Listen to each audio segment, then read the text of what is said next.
La Asamblea escuchará. The Assembly will hear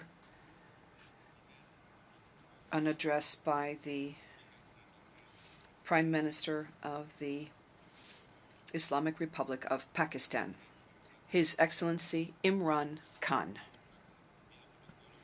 May I request protocol to escort His Excellency. I have great pleasure in welcoming His Excellency Prime Minister of the Islamic Republic of Pakistan, and I invite him to address the General Assembly. Bismillah ar-Rahman ar-Rahim. Iyyaka na'budu wa iyyaka nasta'in. Mr. President, Honorable Secretary General, Excellencies, ladies and gentlemen, I feel honored today to represent my country at this forum of world leaders, where we have a chance to discuss problems that the world is facing. I want to talk about a lot of problems, but just 4 today. And I especially came to this forum despite a difficult time in my country, facing challenges. I would not have come, but because I feel that there are some very urgent problems which the world must address.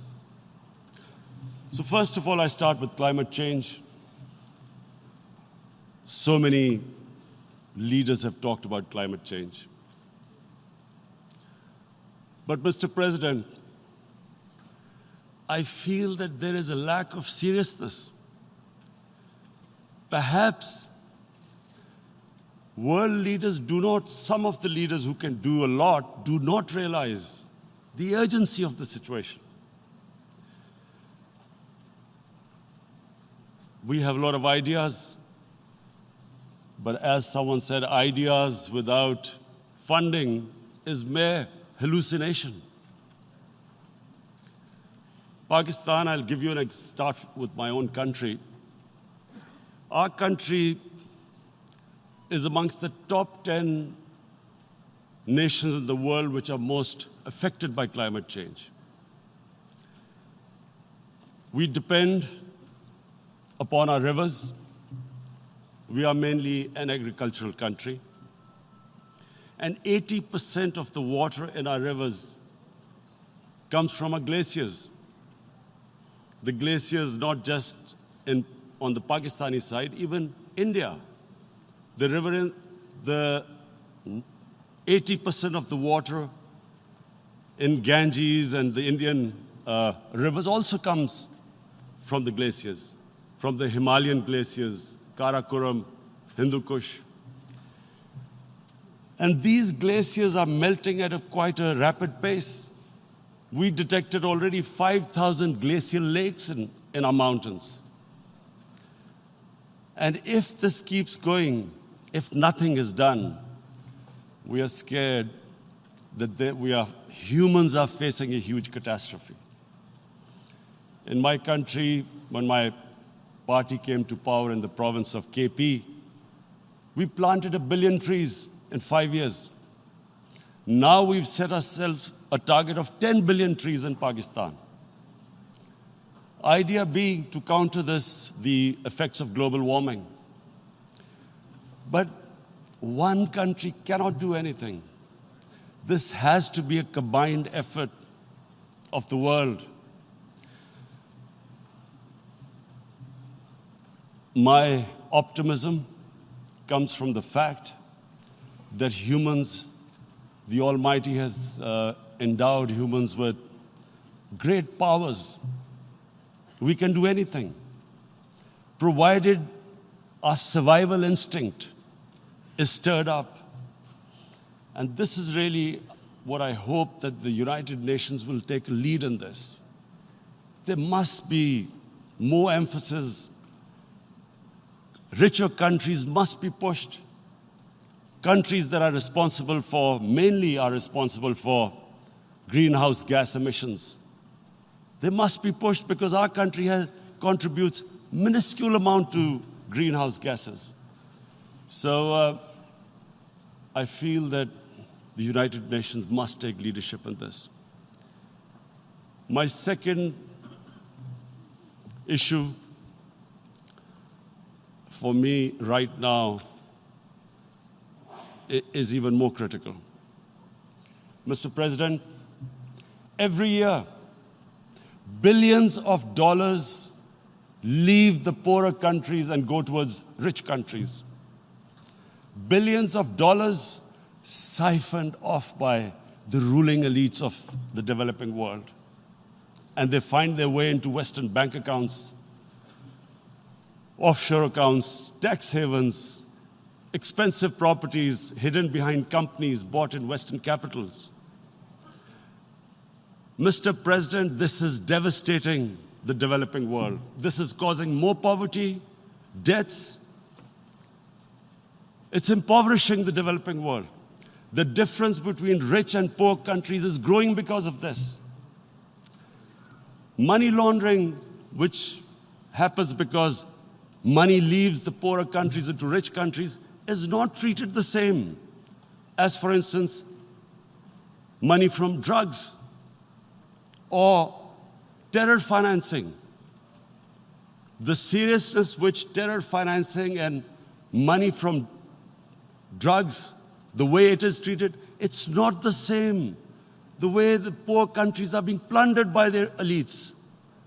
It's not happening. In my country, when I took charge of our government a year back, in the 10 years preceding that, our total debt went up 4 times.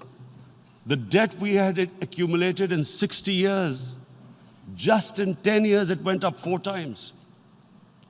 As a result, the total revenue we collected in 1 year, half of it went into debt servicing. How are we going to spend money on our human beings, 220 million people, when half the money is going into debt servicing? Because our country was plundered by the elites, the ruling elite.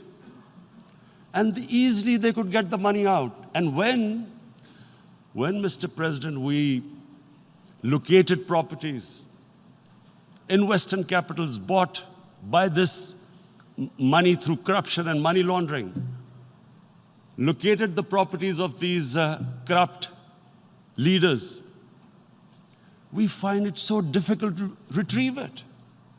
That money, if we retrieved that money, we could spend on our human beings. But it's so difficult. The laws protecting these criminals. We do not have the sort of money to have expensive lawyers and spend millions and millions of dollars. We need help from the rich countries. And, Mr. President, it's critical. The rich countries must show political will. They cannot allow this to happen.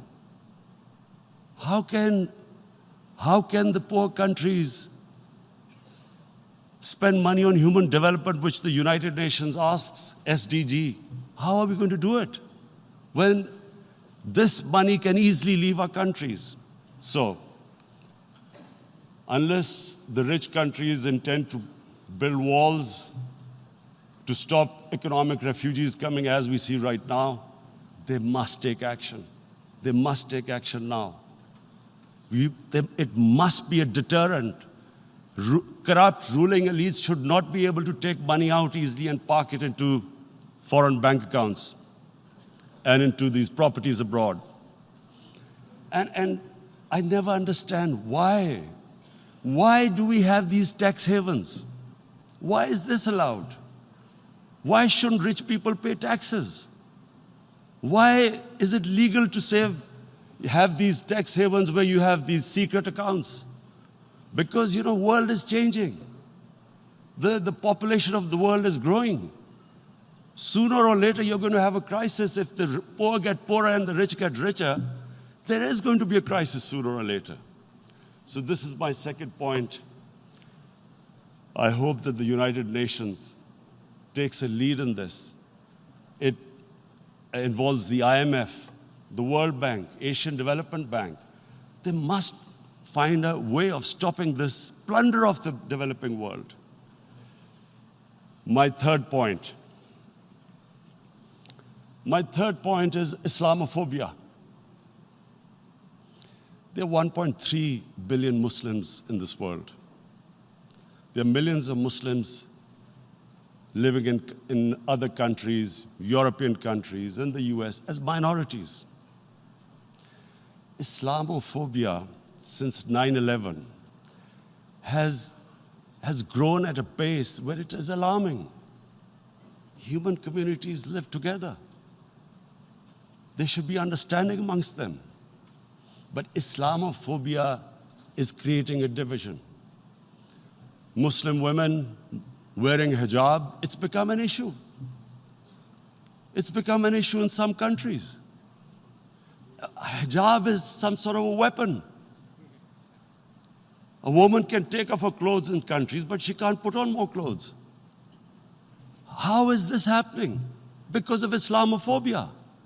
And how did this Islamophobia start? After 9/11.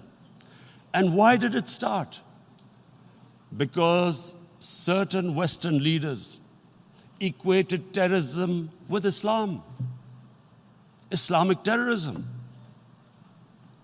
Radical Islam.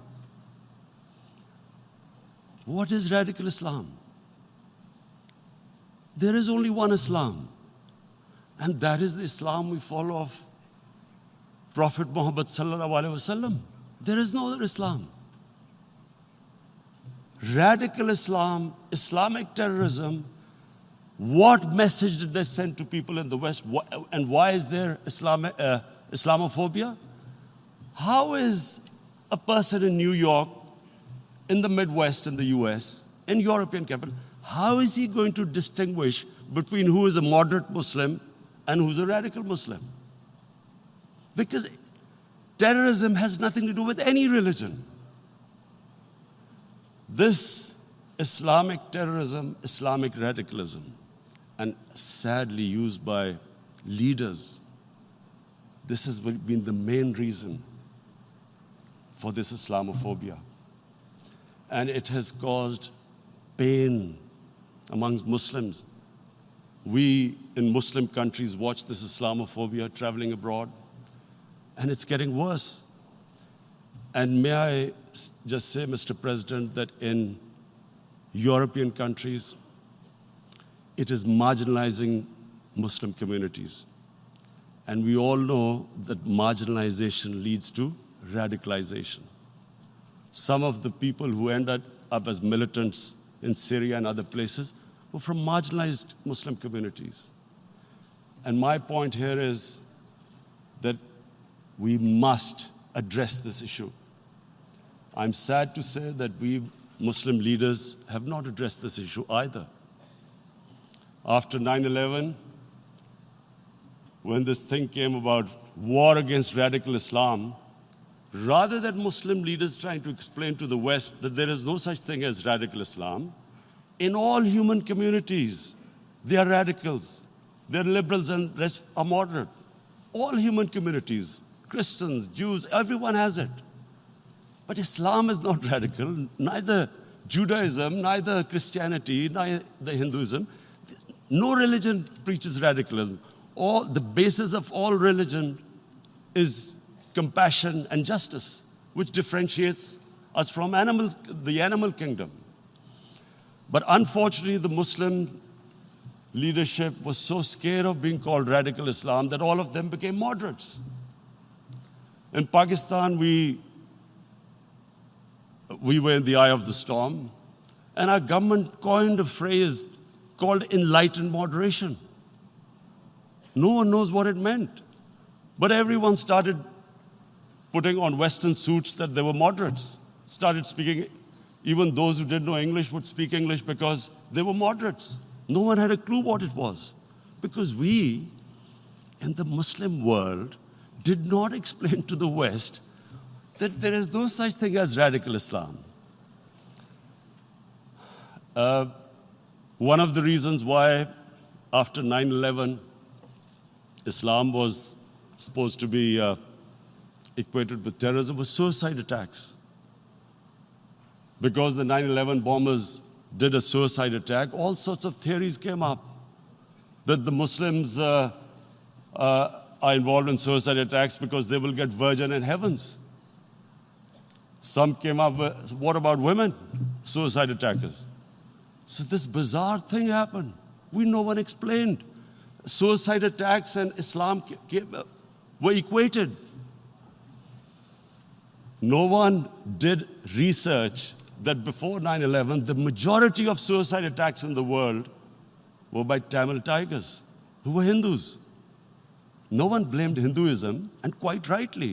What has Hinduism got to do with what desperate people were doing in Sri Lanka? We all know we've seen films about Japanese kamikaze pilots at the end of the Second World War doing suicide attacks. No one blamed the religion. But here we were trying to prove we were moderates and not explaining to the West. But the most important thing I wanted to say here today, in explaining this Islamophobia, Mr. President, and I feel it's very important because I played professional sport in England, I spent a lot of time there, so I know how the Western mind works and how West views religion. So where the misunderstanding about Islam came. And one of the reasons it caused Islamophobia. That was, in 1989, this book was published, maligning, insulting, ridiculing our Prophet Muhammad sallallahu alaihi wasallam. And there was a reaction in the Muslim world. The West couldn't understand what was the problem. Because in the West, because I have spent so much time in the West, religion is perceived completely differently. They don't look upon religion like we do. And so, Islam was supposed to be an intolerant religion. It was against freedom of expression. And Islam took a real beating 30 years ago. I still remember it became a watershed. And every 2 or 3 years, someone would malign our Prophet, peace be upon him. There would be a reaction by the Muslims. And again, it was Islam, an intolerant religion. Again, this time,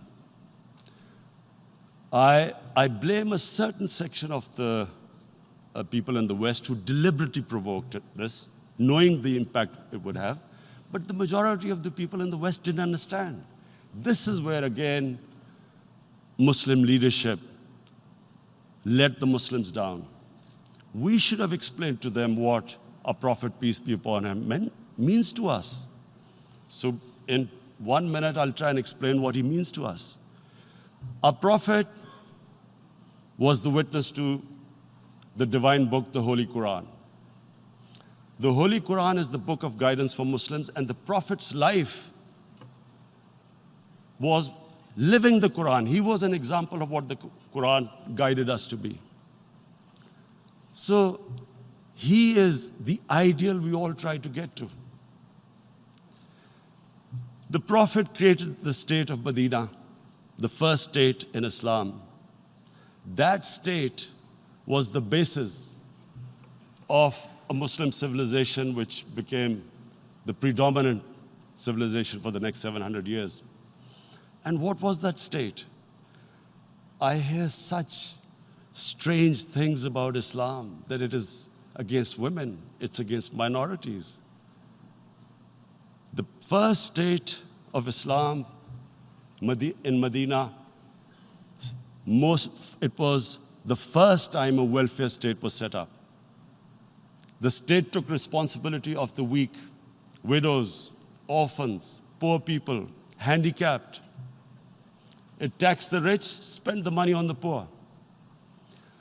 The state announced that all human beings are children of Adam, hence equal, whatever the color of their skin. The state announced, the Prophet announced that, and slavery, the whole system depended on slavery as it did for many years in the Western societies. The Prophet said that one of the greatest deeds is to free a slave. But because the society depended on slavery, he said, but if you have to, treat them as an equal member of the family. And as a result, something happened in a Muslim world which hasn't happened in any other civilization. Slave dynasties appeared. Slaves became kings. The Mamluks, slaves who ruled Egypt. In India, there were slave dynasties. And then, with minorities, again, you hear that Islam is supposed to be against minorities. Let me just make this clear. In Islam, the Prophet announced that everyone was free to practice his religion. It was a sacred duty to protect the places of worship of all religions. He announced that every person is equal in front of law, whatever his religion or his color. And this incredible case, and I always quote this, that the fourth Khalifa, the head of state of Medina, he lost a court case against a Jewish citizen. So, number one, it showed there was a rule of law, no one was above law. And number two, that a Jewish citizen was an equal citizen. So, Mr. President, when a Muslim society is unjust to its minorities, it is going against the religion of Islam and our Prophet, peace be upon him. So, it is important to understand this. The Prophet lives in our hearts. When he's ridiculed, when he's insulted, it hurts. As we human beings understand one thing, the pain of the heart is far, far, far more hurtful than physical pain. And that's why the Muslims react. And I always thought that if I ever had the stage, I would try and explain this to the world community, especially to the Western community, because having lived in the Western community, people didn't understand this. When I first went as a teenager to England, there was a comedy film on Jesus Christ. It's unthinkable in Muslim societies. So we need to explain that, look, in a human community, we must be sensitive to what causes pain to other human beings. We have, in the Western society, and quite rightly, the Holocaust is treated with sensitivity because it gives the Jewish community pain. That's all we ask. That do not use freedom of speech to cause us pain by insulting our holy prophet. That's all we want. And now, the number fourth point, Mr. President, and this is the most critical point, is the reason why I especially came here. It is about what is happening in Kashmir. Before I go on this, I want to make one thing clear, that when we came to power, my first priority was that Pakistan would be a country which will try its best to bring peace. We had been through this war on terror. We joined the United States war on terror after 2001. And Pakistan went through one of its worst periods where 70,000 Pakistanis died and over 150 billion was lost to our economy. And Mr. President, I opposed the war because in the 80s, Pakistan had joined the Western countries in what was the freedom struggle then in Afghanistan against the Soviets. And it was funded by the Western countries. These mujahideen groups, which were treated in guerrilla warfare, were trained by Pakistan Army, funded by the Western countries, and especially US, and they waged what was a freedom struggle in Afghanistan. The Soviets called them terrorists. We called them freedom fighters. 1989, the Soviets retreated. The Americans packed up and left. Pakistan was left with these groups. Come 9/11, Pakistan joined the United States in this war on terror. And now our government was supposed to, the reason why I opposed joining this war, because here we had indoctrinated them in jihad, meaning freedom struggle against foreign occupation. Now, because we had joined the US, and the US had occupied Afghanistan, now we were supposed to tell them that, no, this is not freedom struggle and jihad, it's terrorism. So that's why I tried to tell then government that, stay neutral because you will have leverage over them. You will be able to control them. But if you join them, you become collaborators and they will attack you, which is what happened. They turned against us. We went through a nightmare. 70,000 people killed in a war we had nothing to do with. No Pakistani was involved in 9/11. Taliban were in Afghanistan. Al-Qaeda was in Afghanistan. What had we to do with it? 70,000 Pakistanis died. So when we came to power, we decided that we would dismantle what was left of these groups.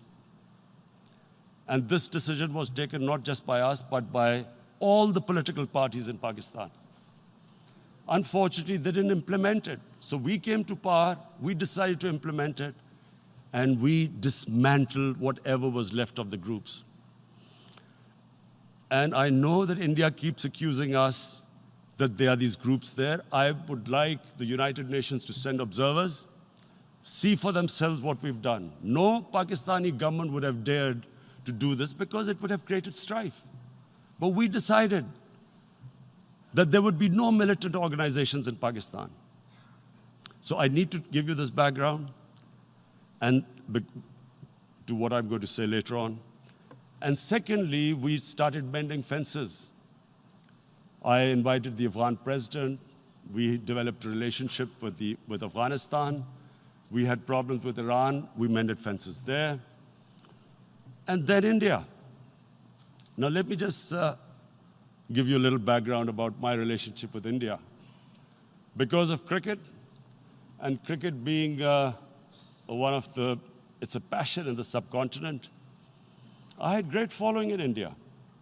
I have friends in India, and I loved going to India. So immediately, when my party came to power, the first thing we did was to immediately reach out to India. And I spoke to President Modi and I said, look, we have similar problems. Climate change, poverty, let's get together. Let's resolve our differences through trade. Let's build a relationship on trust. Prime Minister Modi told me that, there were terrorist attacks from Pakistan. I said, we have problems with you. There are terrorist attacks which we know are instigated by India in Balochistan. We caught a spy, Kulbhushan Yadav, who admitted what the sabotage going on in Karachi and Balochistan. So we said, look, let's leave that behind. Let's move forward. Our main priority should be our people. The highest number of poor people live in the Indian subcontinent. Unfortunately, didn't make any headways. Our foreign ministers were supposed to meet on this in the UNGA last year. India canceled it. We thought that it's their election coming up. It's a nationalist, ultra-nationalist party. It doesn't want to cozy up to Pakistan. So we thought, okay, we'll wait till the elections. Meanwhile, a 20-year-old Kashmiri boy, whose father said was radicalized by the security forces in Kashmir, blew himself up on an Indian convoy. Immediately, India blamed us. I spoke to the Indian public on television. I said, if you give us any iota of proof, we will immediately take action, because we've clamped down on these groups. Rather than sending us any proofs, they sent their jets in, they bombed us. We retaliated. A jet, 2 of their planes were shot down, 1 pilot bailed out in Pakistan. We immediately returned the pilot, saying that, look, we do not want any escalation. Rather than taking that as a peace gesture, the entire campaign, almost the entire campaign of Mr. Modi in the election was how he had taught Pakistan a lesson that jets had killed 350 terrorists. Complete lie. They had just killed about 10 trees of ours, which was quite painful given that, we are growing all these trees. He then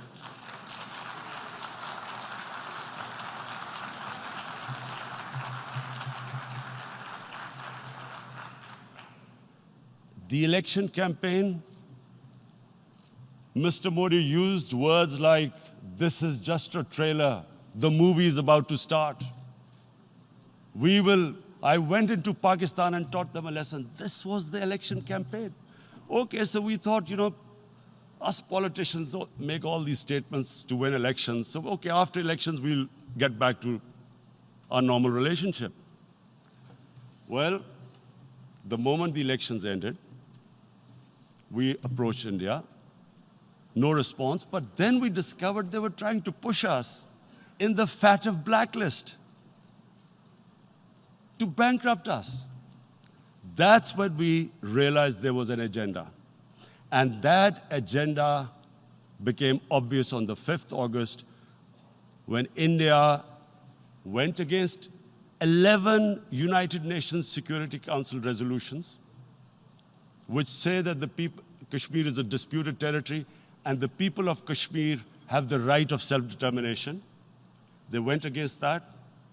They went against Simla Accord, which is about bilateral, sorting out our differences through bilateral means, went against that. They actually went against the Indian Constitution. Illegally, they revoked Article 370, which gave Kashmir the special status. They got an extra 180,000 troops there. Total number of security forces in Kashmir now are 900,000. And they put 8 million people of Kashmir under curfew.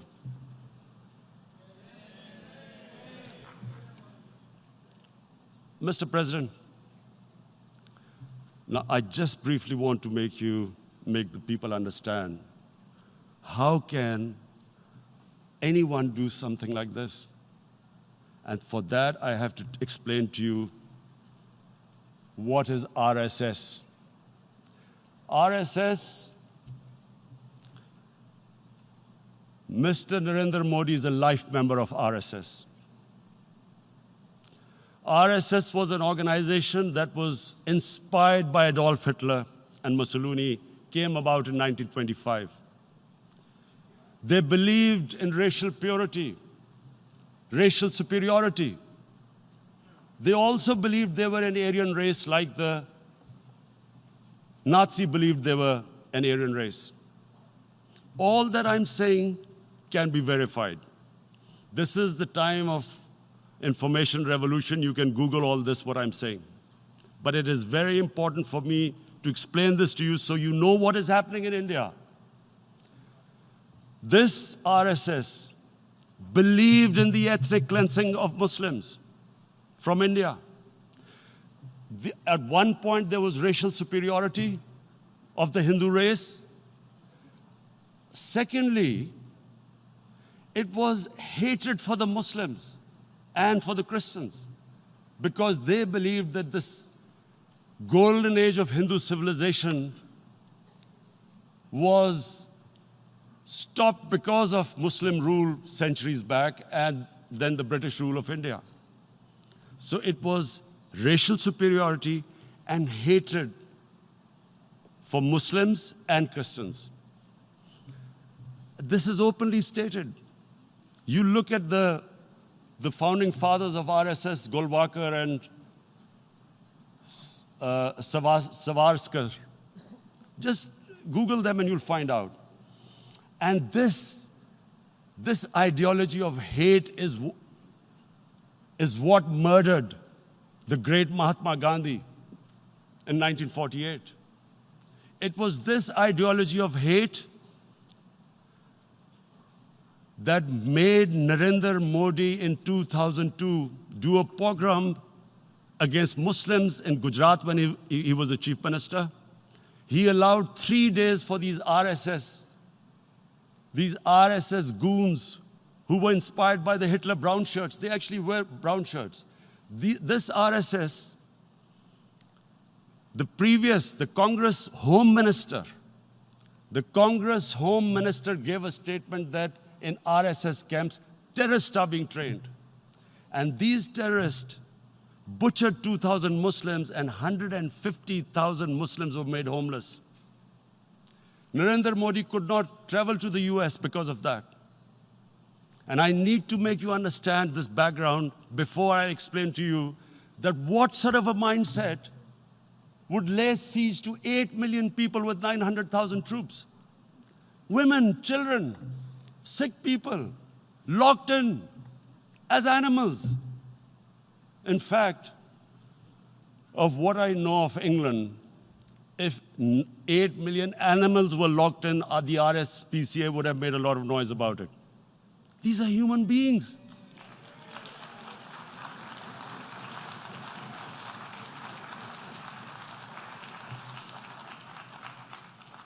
And Mr. President, what comes with racial superiority, these illusions of Aryan superior race, is arrogance. The two go together. And it's arrogance that makes people make mistakes and do stupid things. Cruel things like what Narendra Modi has done. It's sheer arrogance.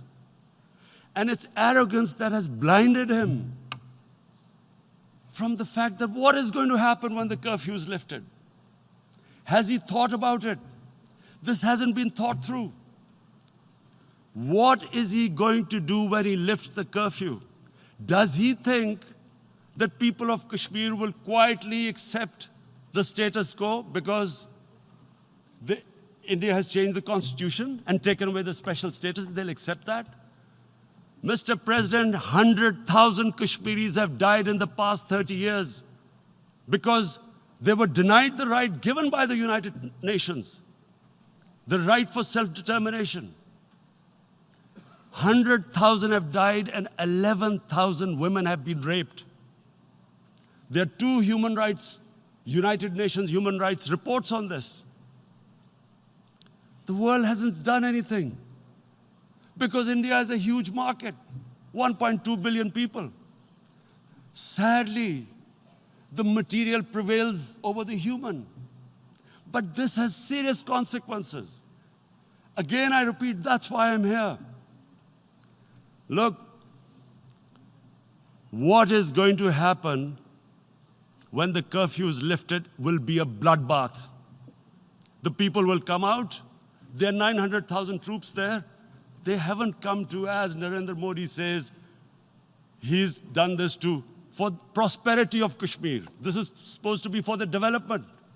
These 900,000 troops, what are they going to do when they come out? There'll be a bloodbath. Has he thought it through what happens then? Mr. President, has anyone thought that what happens when there is a bloodbath? What do you think the impact will have on people of Kashmir? What do you think they will think? The way they have been boxed in their houses, treated like worse than animals, no rights. Thousands of all the political leadership has been arrested, taken out of Kashmir. Even those Kashmiri leaders who were pro-India have been taken out. 13,000 boys have been picked up and taken to God knows which destinations. So what do they think? What will the people of Kashmir do when they lift the curfew? They will be out in the streets. And what will these soldiers do? They will shoot them. They've already used pellet guns, blinded young boys. In the last 6 years, the 5 years, the oppression that has gone on in Kashmir. And so, Kashmiris will be further radicalized. Mr. President, there will be another Pulwama. And guess what? India will blame us. They're already blaming us. They're saying all this is happening because of Pakistan. One of their defense ministers said, there are 500 terrorists lined up on the border to go in. Why would Pakistan send 500 terrorists when there are 900,000 troops? What impact are they going to make?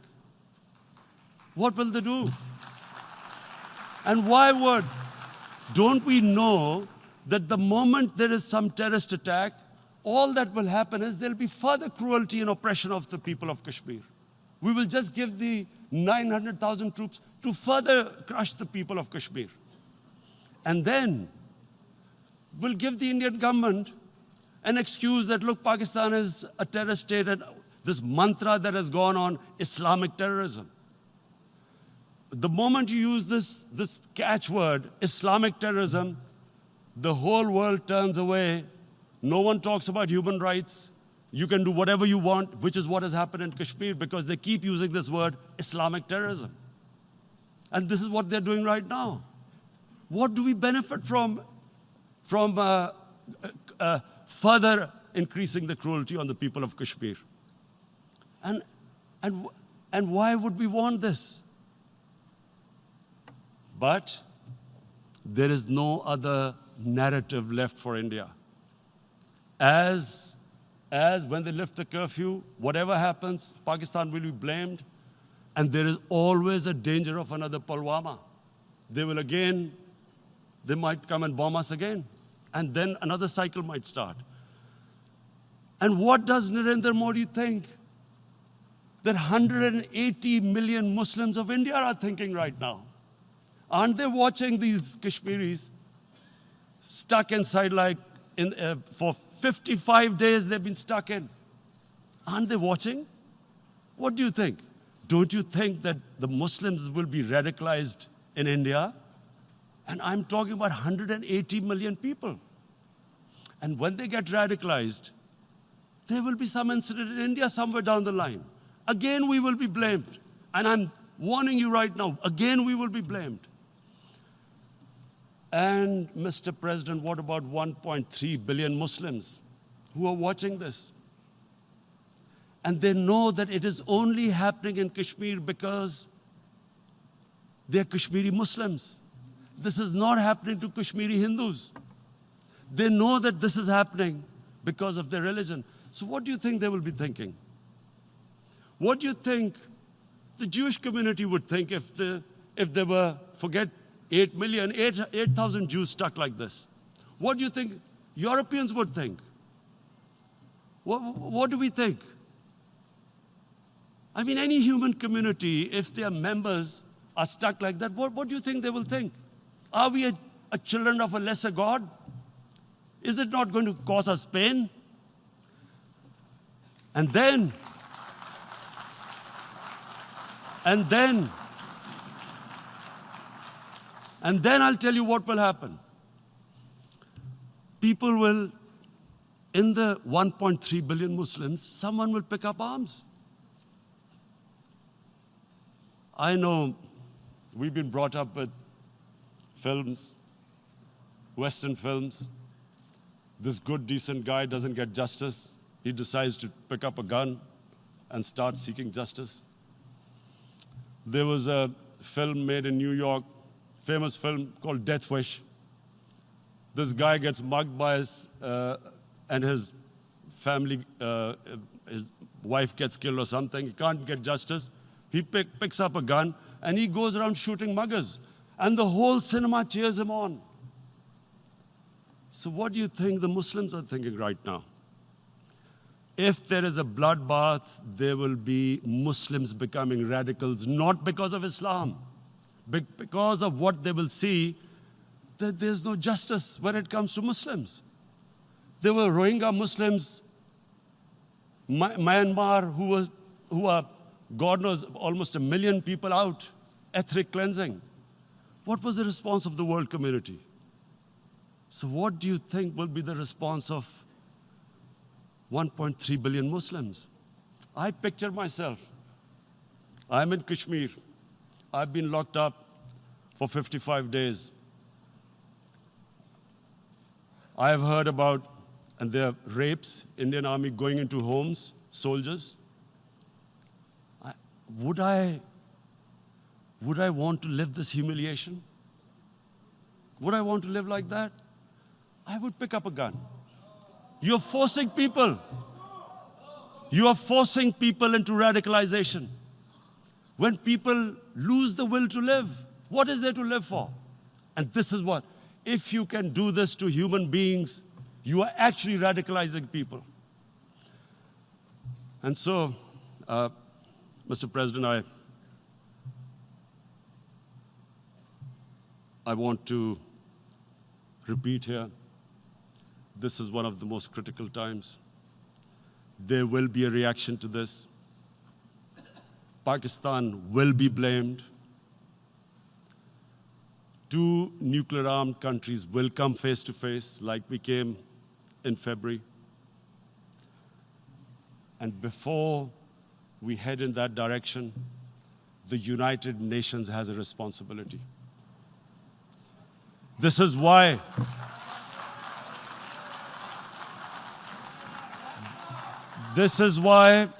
the United Nations came into being in 1945. You were supposed to stop this happening. I feel we are back to 1939, Munich. Czechoslovakia has been taken, annexed. What is the world community going to do? Is it going to appease a market of 1.2 billion, or is it going to stand up for justice and humanity?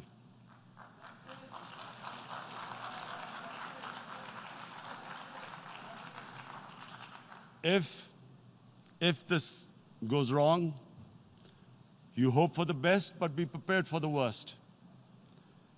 If a conventional war starts between the 2 countries, Mr. President, if a conventional war starts, and anything could happen, but supposing a country 7 times smaller than its neighbor is faced with the choice, either you surrender or you fight for your freedom till death, what will we do?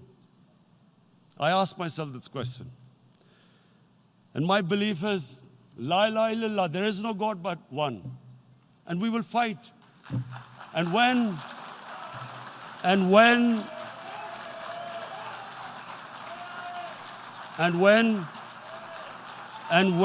a nuclear-armed country fights to the end, it will have consequences far beyond the borders. It will have consequences for the world, which is why I repeat I'm here. Because I'm warning you, it's not a threat. It's a fair worry that where are we headed? And I've come here to tell the UN, you've got to, this is a test for the United Nations. You are the one who guaranteed the people of Kashmir the right of self-determination. They are suffering because of that. And this is the time. This is the time not to appease like in 1939 appeasement took place. This is the time to take action. And number 1 action must be that India must lift this inhuman curfew, which has lasted for 55 days. It must free all political prisoners, and especially those 13,000 boys that have been picked up. Parents don't know where they've disappeared. And then the world community must give the people of Kashmir the right of self-determination. Thank you. En nombre de la Asamblea General agradezco. On behalf of the General Assembly, I would like to thank His Excellency, the Prime Minister of Pakistan, and I ask protocol to escort His Excellency.